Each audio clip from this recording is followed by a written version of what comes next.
The photo. That history tried to erase. The forbidden wedding of 1920. The attic smelled of dust and forgotten memories. Maya Johnson wiped sweat from her forehead as she sorted through her grandmother's belongings. 3 weeks after the funeral, cardboard boxes lined the wooden floor, each one a time capsule waiting to be opened. The Chicago summer heat made the small space nearly unbearable, but Maya had promised her mother she would finish going through everything before the estate sale. She pulled open a leather trunk wedged behind an old mirror. Inside, beneath yellowed newspapers from 1920, her fingers touched something solid wrapped in cloth. Maya carefully unfolded the fabric to reveal a wooden frame. Her breath caught. The photograph showed a young couple on their wedding day. The woman was white, wearing a simple ivory dress with delicate lace sleeves, holding a small bouquet of wildflowers. Her smile was radiant, but her eyes held something else. Determination, perhaps defiance. The man beside her was black, dressed in a military uniform, his posture rigid and proud, one hand gently placed on her waist. His expression mixed joy with what looked like fear. Maya's hands trembled. She had never seen this photograph. Her grandmother Elizabeth had been white, that much she knew, but the family had always been tight-lipped about her grandfather. Growing up, Maya had been told he died before she was born, that he had been a good man, nothing more. She turned the frame over. On the back, written in faded ink, Elizabeth Hartwell and Thomas Johnson, April 3rd, 1920. Our first day as one, God protect us. The formal studio backdrop and professional quality suggested this had been taken by someone who knew what they were doing, despite the secrecy such a union would have required. Maya noticed the photographer's stamp in the corner. Green's Photography, Southside, Chicago. She pulled out her phone and photographed the image, then immediately called her mother. The phone rang 4 times before going to voicemail. Maya's heart pounded as she stared at the faces in the photograph. Her grandfather had been black.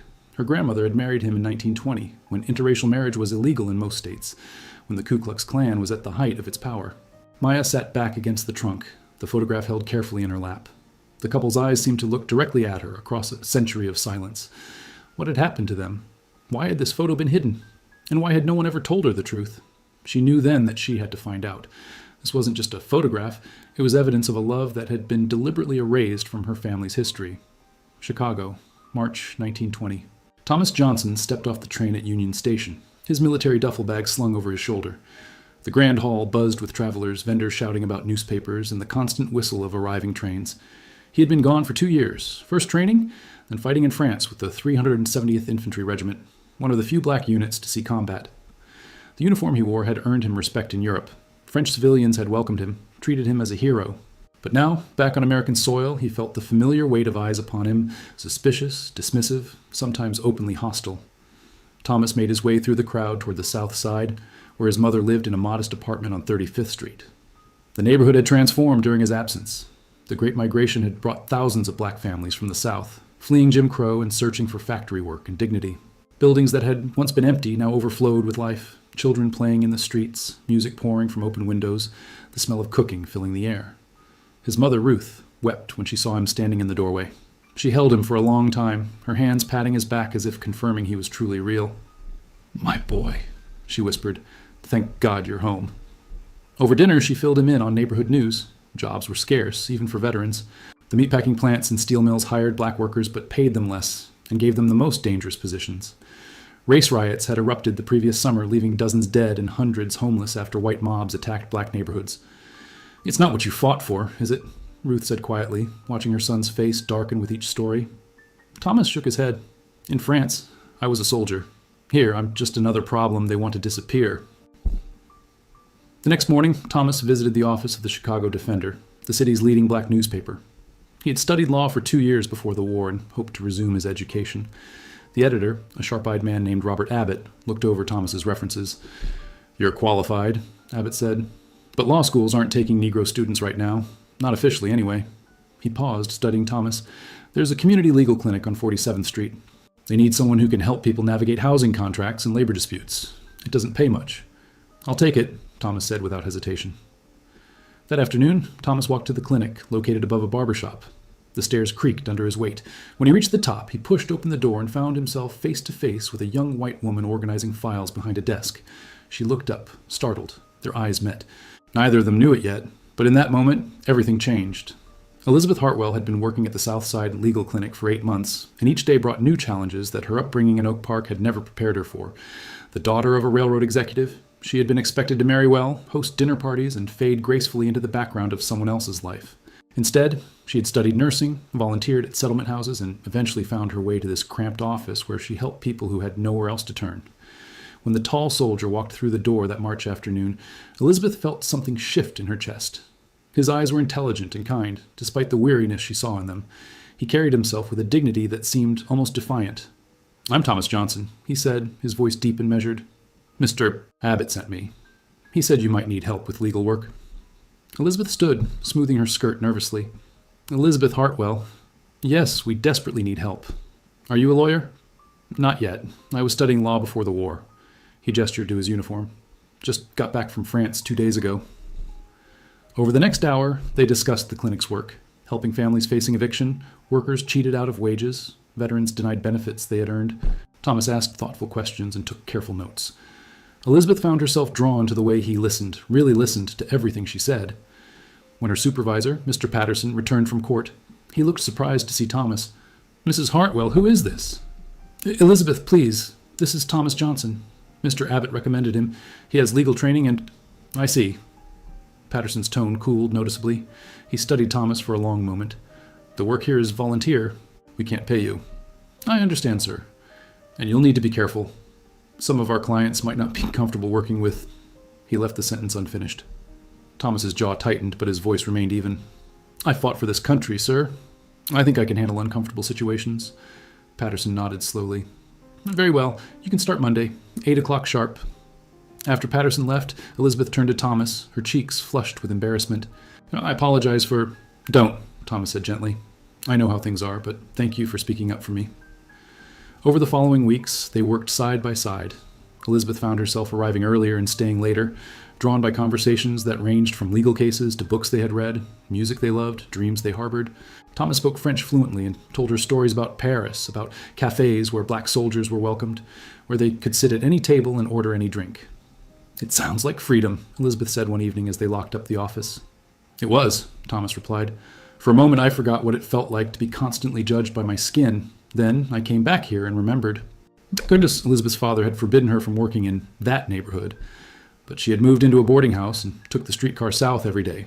Her family had stopped speaking to her months ago. She told herself it didn't matter, that she was doing meaningful work. But the truth, which she was only beginning to admit to herself, was that she stayed because of Thomas. The spring of 1920 brought warmth to Chicago's streets and growing tension to its neighborhoods.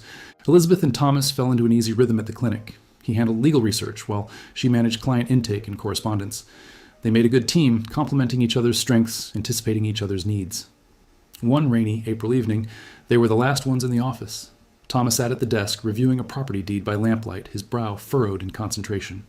Elizabeth stood by the window, watching water stream down the glass. "My father came to the boarding house today," she said quietly. Thomas looked up immediately. "What did he say?" "That I'm throwing away my life, that I'm disgracing the family by working in a colored neighborhood." She turned to face him. "He said if I don't come home and start acting like a proper woman, I'll be cut off completely. No inheritance, no family, nothing." "What did you tell him?" Elizabeth's eyes met his. "I told him I'm exactly where I need to be." Thomas stood slowly, setting down his pen. "Elizabeth, you don't have to sacrifice everything for this work. Your family, your future." "What future?" She moved closer. "Marrying some banker's son who sees me as a decoration? Hosting parties and pretending to care about things that don't matter?" She shook her head. "I found something real here. I found purpose. I found—" She stopped, the words catching in her throat. Thomas crossed the room until he stood directly in front of her. The air between them felt charged, dangerous. "You found what?" he asked softly.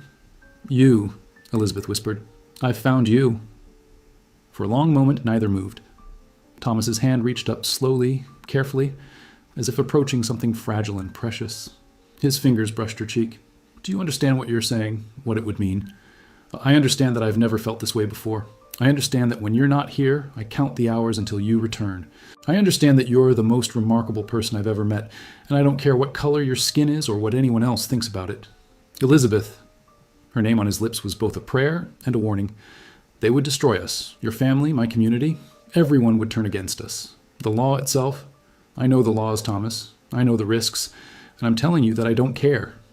Tears filled her eyes. "I love you. I've loved you since the day you walked through that door. I... Thomas closed his eyes, his hand still cradling her face. When he opened them again, Elizabeth saw her own feelings reflected back. Love, fear, impossible hope.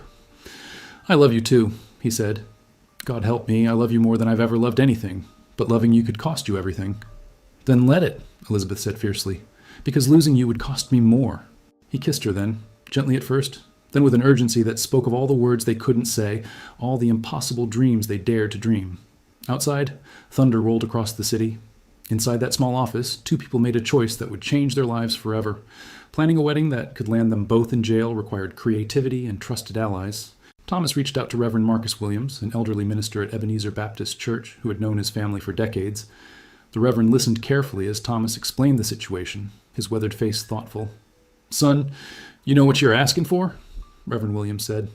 Illinois don't have laws against interracial marriage like some states, but that don't mean folks won't come after you. Police can find other charges. Employers can fire you. Landlords can evict you. And that's if you're lucky. I know, Reverend, but I fought in France believing America could be better. Maybe Elizabeth and I can't change everything, but we can live our truth. The old man smiled sadly. Love makes us brave and foolish in equal measure. He sighed. I'll marry you, but it has to be private. Very private. Elizabeth told her landlady she was visiting a sick aunt. On April 3rd, 1920, she dressed in a simple ivory gown she had made herself, her hands shaking as she buttoned each tiny clasp. She had no family to help her, no bridesmaids to fuss over her hair, just a small bouquet of wildflowers Thomas had somehow managed to find. They met at the church at dawn when the streets were still empty. Only 4 people attended: Reverend Williams, his wife Clara, who served as witness, Thomas's mother Ruth, and a photographer named Joshua Green, whom Thomas trusted absolutely. Ruth had cried when Thomas told her, not from disappointment. She had seen the way her son looked at Elizabeth, had met the young woman and recognized the genuine love between them, but from fear. They'll hurt you, she had whispered. Both of you. Maybe, Thomas had replied, but we'll face it together. Oh, Durs. Now, in the quiet sanctuary, Ruth watched her son marry a white woman and prayed for their protection. Clara played the piano softly. Morning light filtered through the stained glass windows, casting colors across the worn wooden pews.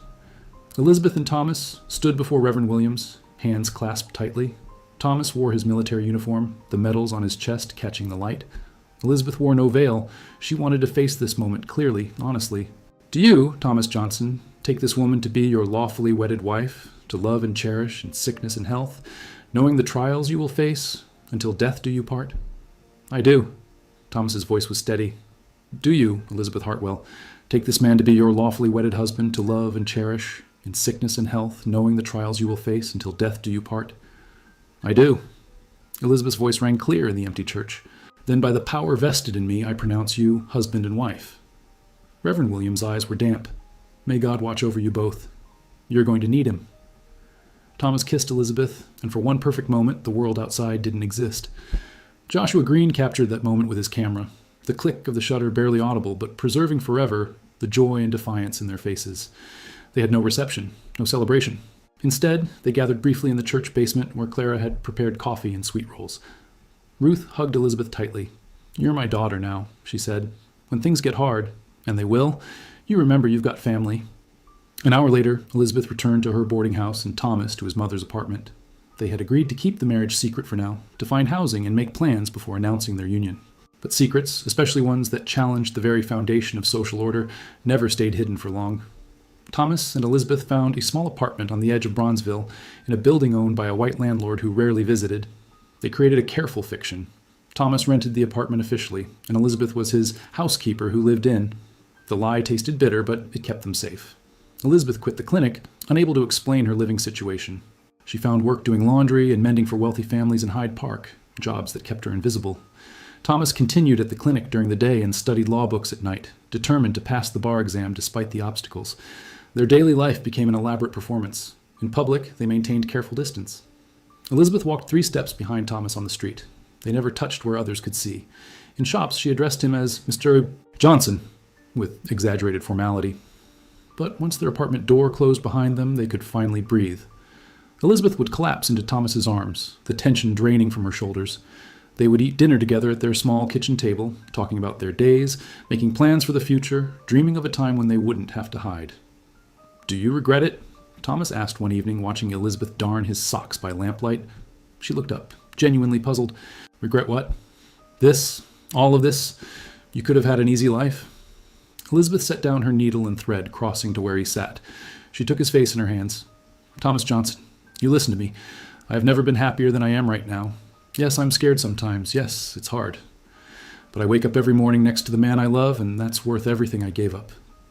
By June, Elizabeth discovered she was pregnant. The news brought both joy and terror. A child would make everything more complicated and more dangerous. Mixed-race children faced particular cruelty, belonging fully to neither world. Thomas held Elizabeth through her tears that night. We'll protect them, he promised. Whatever it takes, we'll keep our family safe. Elizabeth's pregnancy forced new calculations. They needed more money, more security. Thomas took a second job loading trucks at the rail yard, leaving before dawn and returning after dark. Elizabeth continued her laundry work until her belly grew too large to hide. Ruth visited regularly, bringing food and advice, teaching Elizabeth the practical skills her privileged upbringing had never required. The two women grew close, bound by their love for Thomas and their shared understanding of what this family meant. You're braver than I ever was, Ruth told Elizabeth one afternoon as they folded sheets together. I don't feel brave. I feel terrified most of the time. That's what bravery is, child. Being terrified and doing it anyway. In their rare moments of peace, Thomas and Elizabeth would lie in bed, his hand resting on her growing belly, feeling the baby kick. What should we name them? Elizabeth would ask. Something strong. Something that means hope. They chose names carefully. Daniel for a boy, meaning God is my judge, and Grace for a girl, meaning unmerited favor. Either way, their child would need divine protection in the world awaiting them. By autumn, Elizabeth's condition could no longer be hidden. Neighbors began to whisper. The landlord started asking questions. Thomas came home one October evening to find their apartment door marked with a crude white cross in chalk, a warning from the Klan. That night, Thomas erased the mark and began making plans they both had dreaded. We need to leave Chicago, he said quietly. It's not safe anymore. Elizabeth nodded, one hand protectively cradling her belly. Their brief moment of happiness was ending. The running was about to begin. Thomas spent 2 weeks making discreet inquiries. A fellow veteran told him about Milwaukee, where industrial jobs were plentiful and the black community was smaller but tight-knit. Another friend mentioned Detroit, where automobile factories hired anyone willing to work. But everywhere they considered, the same problems existed. Anti-miscegenation sentiment, Klan presence, and the constant threat of violence. Finally, Thomas found a possibility through a letter from a French officer he had served under. The man, Marcel Dubois, had returned to Montreal and wrote that Canada might offer more tolerance. The laws are different here, Marcel wrote. Not perfect, but perhaps better than what you face. On November 15th, 1920, Thomas and Elizabeth packed everything they owned into 2 suitcases. Elizabeth was 7 months pregnant, her movements slow and careful. Ruth insisted on coming to the train station, though Thomas worried about the risk. They arrived at Union Station before dawn. The massive hall echoed with the sounds of departure, whistles blowing, porters calling out destinations, families saying goodbye. Thomas purchased 2 tickets to Detroit under assumed names, Mr. and Mrs. Robert Miller. Ruth pulled Elizabeth into a tight embrace. You take care of my son and that grandbaby, and you remember, you're my daughter no matter where you go. Elizabeth wept. In the months of hiding, Ruth had become the mother her own had never been, practical, warm, unshakably loyal. I'll write when we can, Thomas promised his mother. When it's safe. If it's safe, Ruth corrected, her eyes wet. You focus on staying alive. I'll trust God to bring us back together someday.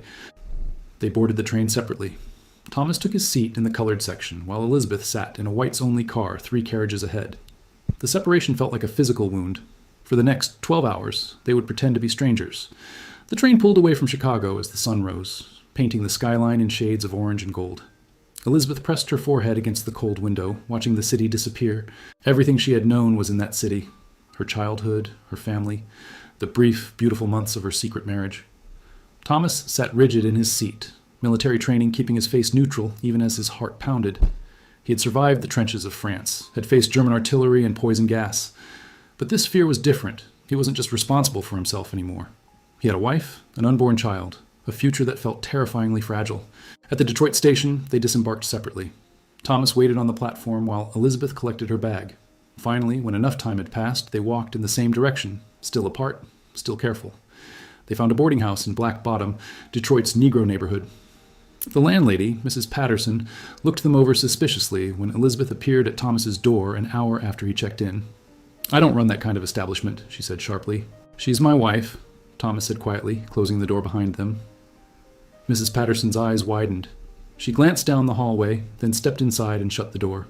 Are you insane? Do you know what they do to couples like you? We know, Elizabeth said, lifting her chin. We're married legally. We're not doing anything wrong. Legal and safe are two different things, honey. But Mrs. Patterson's expression softened as she looked at Elizabeth's swollen belly. How far along? 7 months. The older woman sighed deeply. Lord have mercy. All right, you can stay. But you keep to yourselves, understand? No entertaining visitors, no drawing attention, and for heaven's sake, don't tell anyone you're married. They agreed to her terms. That night, finally alone together after the longest day of their lives, Thomas and Elizabeth held each other in the narrow boarding house bed. It's going to be like this everywhere, isn't it? Elizabeth whispered. Always hiding, always afraid. Thomas kissed her forehead.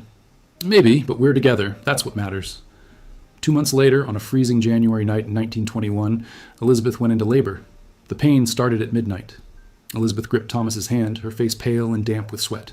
It's time, she whispered. Thomas's mind raced. They couldn't go to a white hospital. They would ask questions, demand documentation, possibly arrest them. The nearest colored hospital was across town, too far for Elizabeth to travel in her condition. Mrs. Patterson, awakened by Elizabeth's cries, took charge immediately. There's a midwife 2 blocks over, Mrs. Beatrice Washington. She's delivered half the babies in Black Bottom. I'll fetch her. You stay with your wife. Thomas had faced enemy fire without flinching, but watching Elizabeth in pain undid him. He helped her breathe through contractions, his own breathing matching hers, feeling utterly helpless. Mrs. Washington arrived within 20 minutes, a sturdy woman in her 60s with calm eyes and capable hands. She assessed Elizabeth quickly, then turned to Thomas. Boil water, get clean towels, and then get out. You're making her nervous hovering like that. For the next 6 hours, Thomas paced the hallway outside their room. He heard Elizabeth cry out, heard Mrs. Washington's steady voice coaching her through each push. He prayed more fervently than he ever had in the trenches. Finally, just as dawn broke on January 18, 1921, he heard a new sound, a baby's cry, thin and fierce and perfect. Mrs. Washington opened the door, a bundle in her arms. Come meet your daughter, Mr. Miller. Thomas stepped into the room. Elizabeth lay exhausted against the pillows, her hair plastered to her forehead, but her smile was radiant. Mrs. Washington placed the baby in his arms.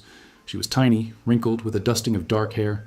Her skin was a beautiful blend, not quite as dark as Thomas's, not quite as pale as Elizabeth's. Her eyes, when they fluttered open, were deep gray. Grace, Elizabeth whispered. Her name is Grace. Thomas couldn't speak. He stared at his daughter, this impossible miracle, this living proof of everything he and Elizabeth had risked. She wrapped her small hand around his finger and something in his chest broke open. She's perfect, he finally managed. Over the next weeks, Elizabeth recovered while Mrs. Patterson and Mrs. Washington became unexpected allies. They brought food, offered advice, and kept curious neighbors at bay. Grace proved to be a good baby. She nursed well, slept in manageable stretches, and gazed at her parents with solemn curiosity. But their brief peace couldn't last. In March, Thomas came home from his factory job to find Mrs. Patterson waiting, her face grave. There's been talk, she said quietly. Some of the other tenants noticed the baby. They're asking questions. Why a colored man has a white woman in his room? Why she had a baby here? Someone mentioned getting the police involved. Thomas felt ice in his veins. When? Soon, maybe days. You need to leave. That night, Thomas and Elizabeth made plans by lamplight while Grace slept in a drawer lined with blankets, their makeshift bassinet. They had saved almost nothing. Thomas's factory wages barely covered rent and food. Montreal, Thomas said. That's still our best option. Marcel said he could help us find work, housing. How do we get there with a 2-month-old baby? Elizabeth's voice shook. She's so small, Thomas. What if she gets sick? What if... We don't have a choice. Thomas pulled Elizabeth close. We'll figure it out. We always do. 3 days later, with Grace bundled against Elizabeth's chest and their belongings reduced to a single bag, they boarded a northbound train. Mrs. Patterson pressed money into Thomas's hand at the door, more than their rent had been. For the baby, she said gruffly. Now go and may God protect you. As the train pulled away from Detroit, Elizabeth looked down at Grace's sleeping face. Where will we be safe? She asked Thomas. He had no answer. They were fugitives from a society that refused to accept their existence, running toward a future they couldn't see, carrying the most precious thing in the world. The journey to Montreal took 3 days, changing trains twice and navigating border crossings with forged documents that cost them most of Mrs. Patterson's money. At the Canadian border, a guard studied their papers. Thomas listed as a railroad worker, Elizabeth as his employer's sister traveling north with her infant. The guard looked at Grace, who chose that moment to wake and cry. She yours? He asked Thomas. Thomas's heart stopped. Elizabeth stepped forward quickly. "The baby is mine. Mr. Miller works for my family. He's helping me travel." The guard's eyes moved between them, suspicious, but not certain. Finally, he stamped their papers. Welcome to Canada." Marcel Dubois met them at Windsor Station in Montreal. The French officer looked older than Thomas remembered, but his embrace was warm. "Mon ami, you made it." He kissed Elizabeth's cheeks in the French manner, making her blush and cooed over Grace. "Une belle petite." Marcel had arranged a small apartment in Verdun, a working-class neighborhood where French and English speakers mixed, where immigrants from a dozen countries crowded the streets. "Here, people mind their own business," Marcel explained. "You're just another young family trying to survive." For the first time in months, Thomas and Elizabeth could walk down the street together without fear. They could push Grace in a second-hand pram, Marcel had found. They could hold hands in public. The relief was so profound that Elizabeth cried the first time Thomas put his arm around her waist as they walked to the market. Marcel helped Thomas find work at a textile factory. The pay was modest, but steady. Elizabeth took in sewing at home, her needle flying through fabric while Grace napped. Slowly, carefully, they built something resembling a normal life. In June 1921, Elizabeth discovered she was pregnant again. This time, the news brought only joy. Their son, Daniel, was born in February 1922 at Montreal General Hospital. The nurses were French-Canadian, practical and unbothered by the couple's racial difference. One nurse even complimented them on their beautiful children. "You see," Elizabeth said to Thomas as they walked home with newborn Daniel bundled against the February cold, "we can have this, a real life, a family." But Thomas remained cautious. He had learned too well that safety was always temporary. He changed their surname legally to Miller, burning any documents that said Johnson. He taught Grace to call him Papa and Elizabeth Mama, but never to mention Chicago or Detroit to anyone. By 1924, they had a third child, another daughter they named Marie. The apartment overflowed with life. Toys on the floor, laundry hanging from lines stretched across the kitchen, children's laughter, replacing the silence of fear they had lived with for so long. Thomas studied at night and eventually passed the Quebec bar exam. His law practice was small, helping other immigrants navigate the complex Canadian system, but it was honest work that used his mind. Elizabeth joined a women's church group, finding friendship and community for the first time since leaving Chicago. One evening in 1925, Thomas came home to find Elizabeth crying at the kitchen table, a letter in her hands. "What is it?" he asked, alarmed. "Ruth," Elizabeth whispered. "Your mother. She's sick. She wants to see the children before she dies." Thomas read the letter, forwarded through several intermediaries to protect them. His mother's handwriting was shaky, her words brief. "Cancer. Not long now. Please." Thomas and Elizabeth looked at their 3 children playing on the floor. Grace, 4 years old and serious. Daniel, 3 and full of questions. Marie, barely 1 and crawling everywhere. They had built a safe life here. Going back to the United States, even for a visit, meant risking everything. But Ruth was dying. She had given up everything to help them, had defended their love when everyone else condemned it. "We have to go," Elizabeth said quietly. "We have to let her meet her grandchildren." Thomas nodded slowly, though fear twisted in his gut. "We'll be careful. Quick trip, in and out." Neither of them imagined how wrong things would go. In August 1925, the family took the train south under their new names, the Miller family, visiting relatives in Chicago. Thomas wore civilian clothes instead of his uniform. Elizabeth kept the children close, constantly vigilant. Ruth had moved to a small house on the far south side, away from the neighborhood where people might remember Thomas. When they arrived, she stood at the door, impossibly frail, leaning on a cane, but her face transformed when she saw her grandchildren. "Oh," she breathed. "Oh, Thomas, look what you made." For 3 days, they stayed hidden in Ruth's house. She held each grandchild, memorized their faces, told them stories about their father as a boy. Grace sat beside her great-grandmother for hours, absorbing every word. Daniel brought her flowers from the garden. Marie fell asleep in her arms. Thomas photographed them together, Ruth surrounded by her grandchildren, Elizabeth beside her. He wanted her to have something to hold during the difficult days ahead. On their 4th day, everything fell apart. A neighbor, Mrs. Coleman, came to check on Ruth. She saw Elizabeth through the window, saw the children with their ambiguous features, saw Thomas emerge from the back room. Mrs. Coleman's face went hard. She left without speaking. "She recognized me," Thomas said quietly. "We need to leave. Now." They packed frantically. Ruth pressed money into their hands, money she couldn't spare. "Go," she urged, "before they come." But it was too late.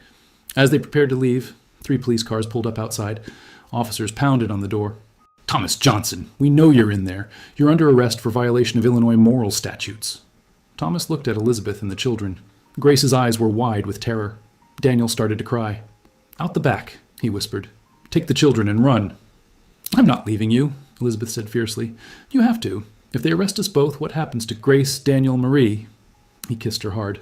"Go to Montreal. I'll find you, I promise." Ruth grabbed Elizabeth's arm. "There's a fence behind the garden. It leads to an alley. Go now, before they surround the house." Elizabeth wanted to argue, to stay, but the children needed her. With tears streaming down her face, she gathered them. Grace held Daniel's hand. Elizabeth carried Marie. As the police broke down the front door, they slipped out the back. Ruth watched them disappear over the fence, then turned to face the officers, giving Thomas precious seconds. Thomas was arrested, handcuffed, and dragged to a police car while neighbors gathered to watch. The charges were vague: disturbing the peace, fraud, suspected violation of morals laws. The real crime was living as he chose, loving who he loved. But Thomas had prepared for this possibility. Marcel had given him the name of a lawyer in Chicago, someone who believed in civil rights. Within 24 hours, the lawyer had Thomas released on bail with help from sympathetic black civil rights organizations. Thomas didn't go back to Ruth's house. He went directly to Union Station and took the first train north, looking over his shoulder the entire way, expecting police to stop him at any moment. When he arrived at their Montreal apartment 3 days later, Elizabeth opened the door and collapsed into his arms. "I thought they would keep you. I thought I'd lost you." "Oh, never," Thomas promised. "We're together. That's all that matters." Ruth died 2 weeks later. They couldn't attend the funeral. It was too dangerous to return. Thomas grieved alone, holding the photograph of his mother surrounded by his children, the last moment of joy she had known. Maya Johnson sat in her grandmother's attic, the wedding photograph still in her hands, tears streaming down her face. Now she understood the silence, the carefully guarded family history, the way her grandmother Elizabeth had always seemed both happy and haunted. They had survived. Against impossible odds, against laws and violence and hatred, Thomas and Elizabeth had built a family, raised children, lived a love that society said couldn't exist. Maya pulled out her phone and called her mother again. This time, she answered. "Mom," Maya said, her voice thick with emotion, "I found something, and I need you to tell me everything." The photograph had been hidden for decades, but its truth refused to stay buried. Thomas and Elizabeth's great-granddaughter would make sure their story and their courage was finally remembered.